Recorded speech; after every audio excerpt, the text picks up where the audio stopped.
ये समझना ज़रूरी होता है कि किसी भी अच्छे इलाज के रिज़ल्ट के लिए रेगुलर अपॉइंटमेंट्स, रेगुलर दवाइयाँ लेना, रेगुलर थेरेपीज अटेंड करना ज़रूरी हैं। सबसे बड़ा डिलेमा हमारा यही है यासिर कि जैसे ठीक होने लगता है पेशेंट, वो कहता है यार अब तो मैं ठीक हो रहा हूँ, दवाइयाँ बंद करो, क्या ज़रूरत है पैसे खर्च करने की, डॉक्टर के पास जाने की। जी।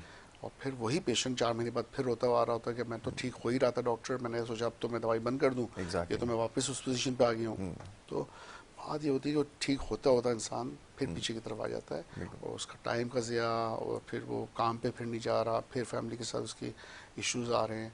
क्यों? इसलिए। और दूसरा है कि कई दवाइयाँ ऐसी होती हैं जो एक दफ़ा में तो इफ़ेक्टिव होती हैं, फिर वो बार बार लेंगे आप डॉक्टर से पूछे बगैर, तो उसकी एफिकेसी, उसकी जो बेनिफिट्स हैं वो कम होते चले जाएंगे जी वक्त के साथ जी। साथ, उसका असर इतना नहीं होगा जितना पहली दफ़ा में होगा असर।